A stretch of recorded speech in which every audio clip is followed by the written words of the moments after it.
Coming in from Mike Beni's basement, we're going to show you how he splices mono to braid. So Mike, what are you going to do first? How's it going, guys? So I'm just going to start by taking a little bit of the mono out and a little bit of the braid off the reel. And I'm going to take the needle, and it's basically the smallest needle that the mono could fit in. If you see, it's a really tight fit in there. So I slide it all the way in, and there's not much play. And then I take that and I put it about 6 foot into the center of the braid. You just kind of part the braid. What kind of braid is that? That's Jerry Brown hollow core, right? This is Jerry Brown hollow core, 130 pound. Right. And it's a 100-pound top shot. So you just part it like that. And you just work the line in, and if you poke it through, it's fine. You just work it out a little bit. Doesn't hurt the braid.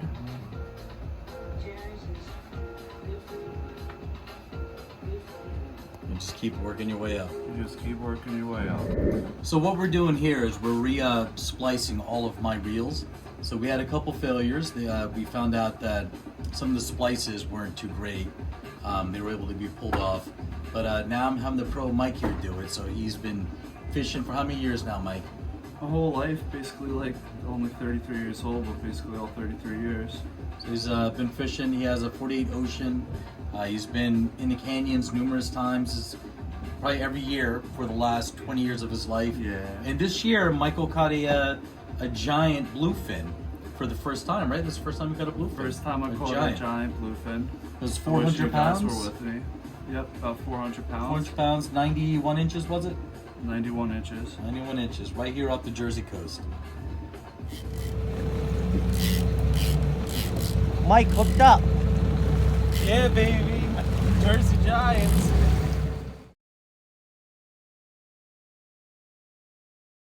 Go. So we just got about 6 foot of this splice, and I can tell because it's about my arm length. And what I do is, you just work the needle out, but not the braid.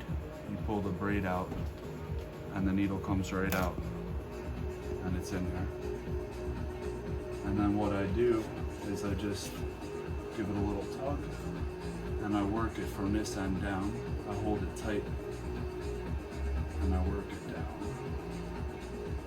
And when I do that, then I turn it around. Put it in my jig. Now this one's from like BPH, but I'm sure you could get it from different brands.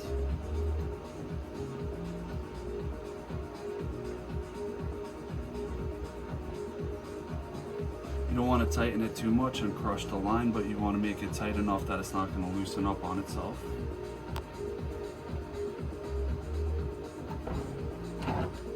So now I just try to get this out of the way. So I just kind of tie it around something to get that out of the way. And then this is kind of staying out of the way by itself. Pull off about a little bit less than like 2 foot. What is that they have there, Mike? This is, I believe, 20-pound Spectra material. And I bought this beater winder. This is the exact product right here that I use. And also you finish with this tactical glue right here.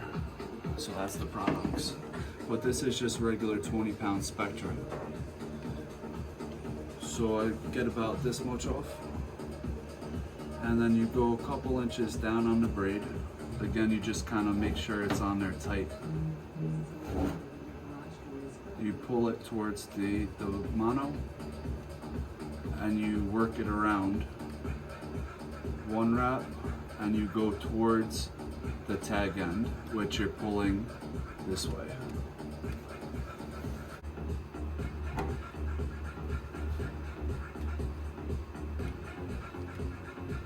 So I'm gonna wrap this around the line itself about 12 times.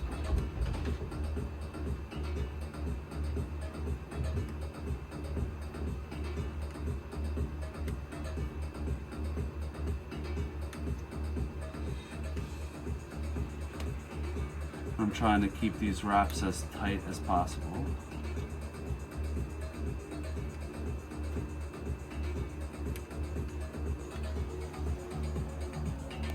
So now that I have it around 12 times, I'm gonna take this tag end and I'm just gonna pull it back out of the way.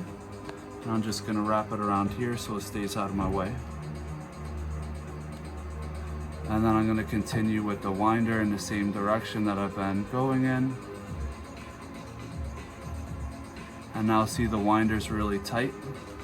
I'm just gonna hold this side lower and I'm gonna go around with the winder. And I have to just wind this all the way down almost to the end. So I got it basically almost at the end and the braid started to bunch up. So now I'm just gonna wet it a little bit to keep it taut. And I'm gonna do the rest by hand. So if you watch other splicing videos, you'll notice that they use the braid itself to tie the knots.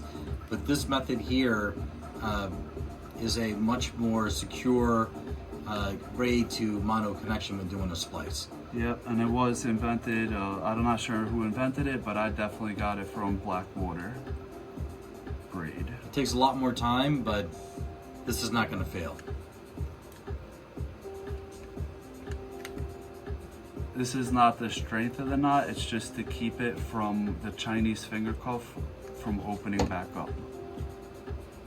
From running, the line from running back down upon itself. Which actually happened to us on our last trip.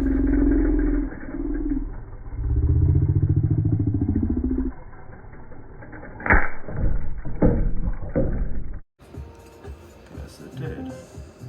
So that's why we're resplicing all of our reels. I didn't do that one. He did not. Mike did not do that. But we have a tournament coming up, so we're resplicing all the reels using Mike's fancy method. So I'm pretty much getting towards the end. And if you accidentally get a strand like caught, it's not the biggest deal in the world. You could go back a little bit and then just straighten it out again and rewrap it. Or you could just kind of like use the glue later on to keep it just smooth.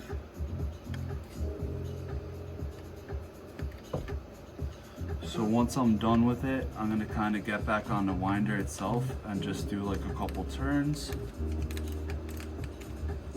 And then I'm gonna pull out about the same thing I started with. About a little bit more than a foot, about 1.5 feet, something like that. So now I'm gonna cut it, keeping tension on the nut. And what I'm gonna do is use a loop that I made. This is like 80-pound braid, maybe 120-pound braid, and I just made a loop with it.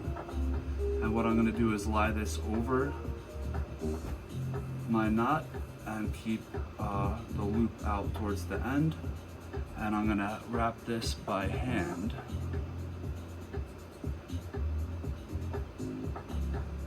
"12 wraps, the same as what we started with, and try to keep it tight.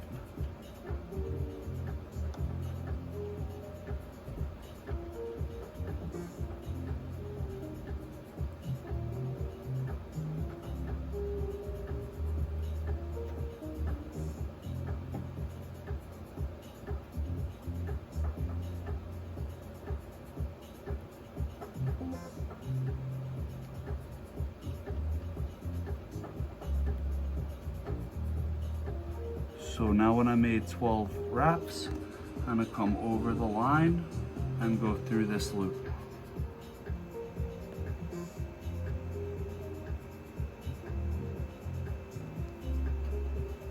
Let us know where you're listening. And now what I'm gonna do is pull this loop down. And what it did was run the braid through all those wraps that we made. That looks like a serious knot. Now you take a dowel, which is this little wooden thing right here. You could use a screwdriver. You wrap it around. That's why you have to leave yourself a little bit extra. And get a close-up on this Nate right here. When you pull down on it, you're gonna see it change color. You see how it changed color like that? Mm-hmm. Now you're gonna cut it right at the end.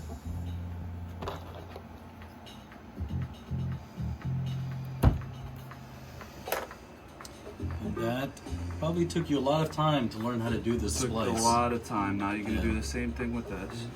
It took a long time to perfect, but I got it pretty good.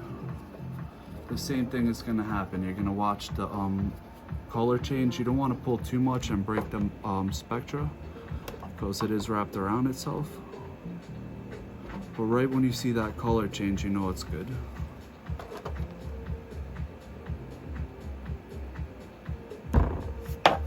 And that's your splice. A little bit of glue, and we're done. Yep, the glue doesn't do anything to, you know, keep the structure of the knot. It just helps keep it from unwinding.